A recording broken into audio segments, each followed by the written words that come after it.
ज्ञान के जिस सूर्य ने आलोक इस जग में किया, ऐसे तपोनिधि संत को शत शत नमन सबने किया। शत शत नमन सबने किया, शत शत नमन सबने किया। जिसने सराकों के लिए सर्वस्व अर्पण कर दिया, सर्वस्व अर्पण कर दिया। जिन धर्म शिक्षा संस्कृति निज संस्कार को बल दिया, निज संस्कार को बल दिया। ऐसे ज्ञान के सूर्य का जग ने महावंदन किया। ऐसे तपोनिधि संत को शत शत नमन सबने किया। शत शत नमन सबने किया, शत शत नमन सबने किया। तुमने स्वयं अपना समाजोत्थान को अर्पित किया, उत्थान को अर्पित किया। महावीर के महाधर्म के महार्थ को व्याख्यात किया, महार्थ को व्याख्यात किया। सरा को धारक जग ने पद इसीलिए तुमको दिया। ऐसे तपोनिधि संत को शत शत नमन सबने किया। शत शत नमन सबने किया, शत शत नमन सबने किया।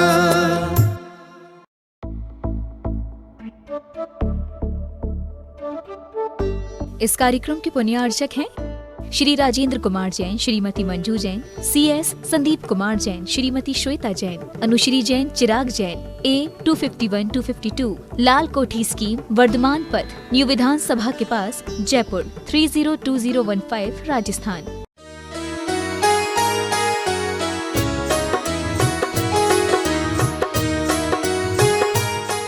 जैन आचार्यों के माध्यम से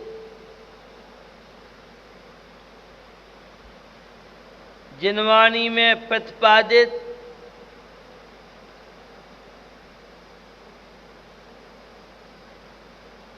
विषय हम सब की मोह नींद को एक कारिका के माध्यम से चर्चा को आगे बढ़ाऊं।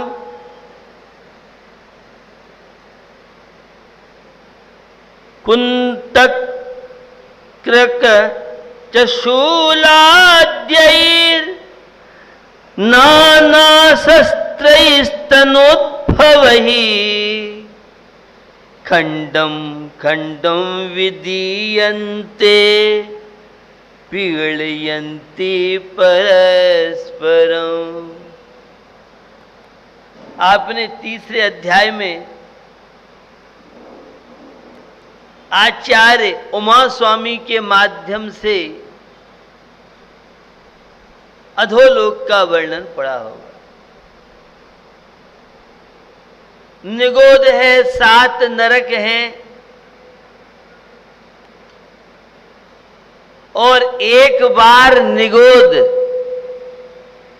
से निकलने के बाद कितनी योनियों में, गतियों में भ्रमण करता है यह प्राणी।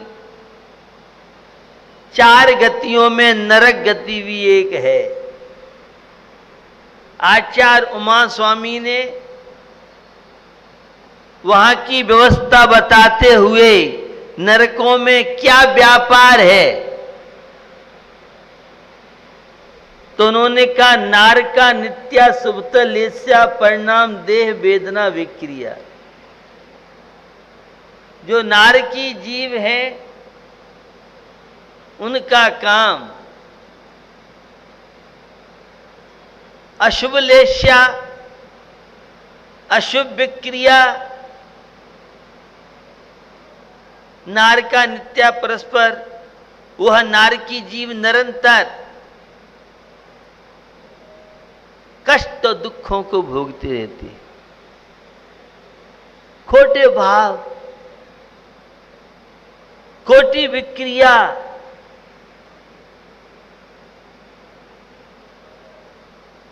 बंधुओं, नरकों के कष्टों को हम छोटे से ग्रंथ छह ढाला में पढ़ते हैं और वहां के जो दुखों का वर्णन है बड़ा विचित्र है।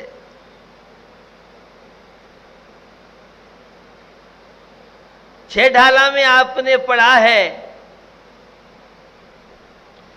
तहां भूमि पर सत दुख इसो, बिच्छू सहस डसे नहीं तिसो, तहां राज श्रोणित बाहिनी, क्रम कुल कलित देहदाहिनी।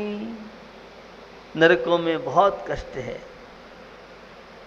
विक्रिया शक्ति के द्वारा अपने शरीर से उत्पन्न होने वाले भाले हैं, करोत हैं, शूल आदि नाना प्रकार के शस्त्र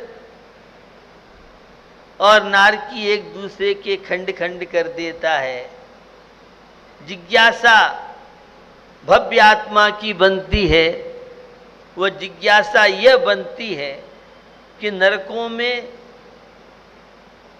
ये भाले, ये करोत, कड़ाए, तपती हुई पुतलियां और भी बहुत तरह का वर्णन है। तो ये सब चीजें वहां पहुंचाता कौन है? तो हरवंश पुराण के साथ साथ पंडित टोडरमल जी ने तीसरे अध्याय के 54 पृष्ठ पर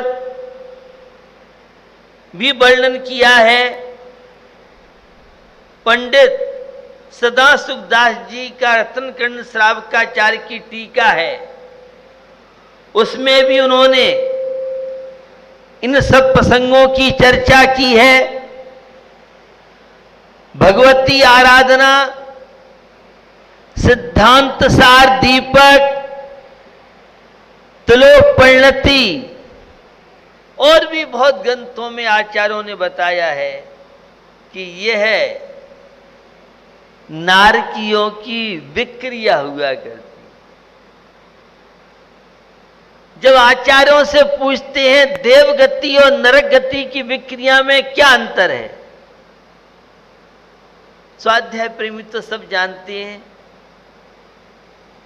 देवों की तो शरीर की पृथक विक्रिया हो सकती है और नार की अपृथक विक्रिया वाले अपने शरीर को जैसा चाहें वैसा बना सकते।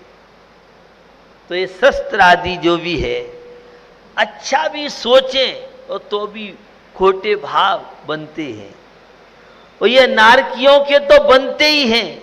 हर व्यक्ति चाहता है मैं अच्छा सोचूं, हर व्यक्ति चाहता है मेरे अच्छे विचार बने, लेकिन जब तीव्र अशुभ कर्म का उदय होता है तो अच्छा सोचता है तो बुरे विचार होते हैं। क्या करें हम ऐसी स्थिति में? जो भी खोटे विचार भावनाएं बनी, आपकी पंच पापों की भावना बनी, उस संस्कार का यह प्रभाव है, पूर्व संस्कार का प्रभाव है, अशुभ कर्म का उदय है। उस पाप की निंदा करो, गर्रा करो, पश्चाताप करो। ज्यादा है तो गुरु महाराज के पास प्रायश्चित लेके उस पाप का प्रक्षालन करो। देखिए, जहां परस्पर में मन मिटाव चल रहा है, जहां अनंतानुबंधी चौकड़ी काम कर रही है, जहां तीव्र आवेश है, वही तो नरक है। और जहां अगर आप उन पे विश्वास न करें, आगम की चीजें विश्वास करना चाहिए, और जहां शांति से जीवन व्यतीत हो रहा है, सम्यक दृष्टि स्वपर भेद विज्ञानी अध्यात्म की महिमा समझी है। मैं अकेला आया हूं, मैं अकेला जाऊंगा, ये सब संसार तो नश्वर क्षणभंगुर है, ये संसार के संयोग और वियोग तो निरंतर चलते रहते हैं। बंधु, ऐसे संसार को जो समझ लेता है, भूधर दास जी की पंक्तियां आपने खूब पढ़ी हैं, आपको याद है, कबहू न सुख संसार में। संसार में कहीं भी सुख नहीं, और मैं कहता हूं संसार में सुख प्राप्त कर सकते हैं। आप कहेंगे कैसे? संतोष वृत्ति अपनाइए, पंच परमेष्टि का सहारा लीजिए, सम्यक दर्शन रूपी नौका पर सवार हुई तो आंशिक आपको शांति मिल सकती है। ये धर्म शांत जीवन को अशांत बनाता है। तो भैया, नरकों की भूमि को स्पर्श करने से एक साथ हजारों बिच्छू यहां काटें तो भी इतना दर्द नहीं होता है जितना दर्द वहां की भूमि को स्पर्श करने से। खून पीप की नदियां, लेकिन सारा खेल वहां नारकियों का है। नारकी जैसी विक्रिया करें तो भैया स्वर्ग भी है, नरक भी है, और पारमार्थिक स्वर्ग नरक पे विश्वास नहीं हो तो आपका जीवन शांति से व्यतीत हो रहा है, धार्मिक क्रियाकलाप के साथ व्यतीत हो रहा है, विवेक के साथ जीवन व्यतीत हो रहा है, तो यह स्वर्ग का जीवन है। और दिन रात आर्त रौद्र परिणाम, संक्लेश परिणाम, दिन रात तनावों की दुनिया में जी रहे हैं। लेकिन जो ज्यादा संक्लेश परिणाम करता है, राजवार्तिक में आचार्य उमा स्वामी से पूछते हैं तो वे कहते हैं बहुत आरंभ और बहुत परिग्रह। ये आरंभ क्या चीज है? पाप क्रिया, संकल्प विकल्प, टेंशन क्या है? तनाव। जितनी जीवन में अशांति होगी उतनी कर्मों का बंध होगा, और जितनी अशांति कम होगी, कषाय मंद होगी, उतना कम कर्म का बंध होगा। तो भैया, मनुष्य पर्याय जंक्शन है और चारों ओर की ओर यहां से रास्ते खुले हैं। अब आपके हाथ में हैंडल है, चौराहे पर आप खड़े हैं, आपको कहां जाना है कहां नहीं जाना है आपके हाथ में। कर्म आपको नरक पहुंचा जरूरी नहीं है, कर्म आपको स्वर्ग पहुंचा जरूरी नहीं है। आपका जो पुण्य और पाप है, आपकी जो अच्छी बुरी भावनाएं हैं, आपकी जो करतूतें हैं, आपकी जो जीवन शैली है, ये जीवन शैली आपको नरक ले जाती है, स्वर्ग ले जाती है, त्रेंच गति में ले जाती है, और मनुष्य पर्याय को प्राप्त कर सकते हैं। नर जीवन का एक एक क्षण बहुत अमूल्य है। तो नरकों में 33 सागर, करोड़ों अरबों संख्यों नील वर्ष के उपवास किए, और यहां तो जरा सा कहें कि ये चीज छोड़ दो, ये मत खाओ, तो पसंद नहीं आती बात। ये गलत काम मत करो। डायबिटीज का पेशेंट है और मीठे के लिए मना कर रखा है, लेकिन मानता नहीं है। जबरदस्ती हमारा मन पर कंट्रोल नहीं है, हमारे इच्छाओं पे कंट्रोल नहीं है, और स्वच्छंद जीवन ही दुर्गति ले जाता है, और अनुशासित जीवन ही सदगति ले जाता है। थोड़ा सा कष्ट सहन कर लो, थोड़ी प्रमाद का त्याग कर लो, एक अच्छा इंसान बन के जीवन व्यतीत करो, तो जो चाहो, जैसा चाहो, वैसे आप बन सकते हैं। तो भैया, ये नरक और स्वर्ग आपके हाथ में, आप जैसा जीवन चाहें वैसा जीवन बना सकते हैं। मैं आज आपसे कर्म सिद्धांत और परिवार के पाप और पुण्य का क्या प्रभाव है। आचार्य पूज्यपाद स्वामी ने सर्वार्थ सिद्धि में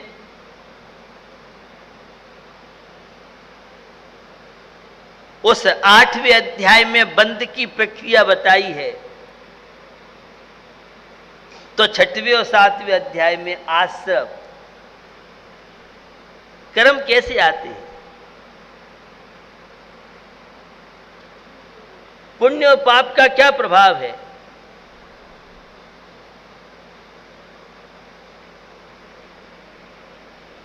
कर्म सिद्धांत 8 कर्म हैं, सबका अपना अपना काम है। प्रकृति बंध, प्रदेश बंध, स्थिति बंध, अनुभाग बंध। आगम के परिप्रेक्ष्य में देखें तो एक समय में समय प्रबद्ध कर्म परमाणु बंध को प्राप्त होते हैं, उतनी निद्रा को प्राप्त होती है। ये समय क्या है, तो आप तो सेकंड को सबसे छोटा समय मानते हैं, और जैन दर्शन में सबसे छोटा समय समय माना जाता है। समय एक नाउन है, समय काल को भी बोलते हैं, टाइम को भी बोलते हैं। समय मैंने एक दिन शायद बताया भी था, असंख्यात समयों की एक आवली होती है। एक राउंड लगाया, इसमें असंख्यात समय हो गए। और एक समय बहुत सूक्ष्म होता है, एक समय में असंख्यात कर्म परमाणु समय प्रबद्ध। एक समय में जितने कर्म का बंध होता है उसे समय प्रबद्ध। ये गोमठ सार कर्म कांड की भाषा में बोल रहा हूं, यह धबला आचार्य वीरसेन स्वामी की भाषा में बोल रहा हूं। और आप तो घंटों, महीनों, वर्षों अशुभ कर्म में, तनावों में, आकुलता व्याकुलता व्यतीत कर देते। एक साधक, एक भारतीय नागरिक, एक सफल भेद विज्ञानी प्रत्येक क्षण कर्म चोर चहु ओर, चारों ओर कारमाण वर्णा भरी पड़ी हुई। और जैसे ही भाव करोगे वे कर्म आपकी आत्मा के साथ बनते हैं। जीव प्रदेश दे विदिशों सो बंधन कबहू न सजिए। जीव के प्रदेशों का आत्मा के प्रदेशों के साथ संबंध होना।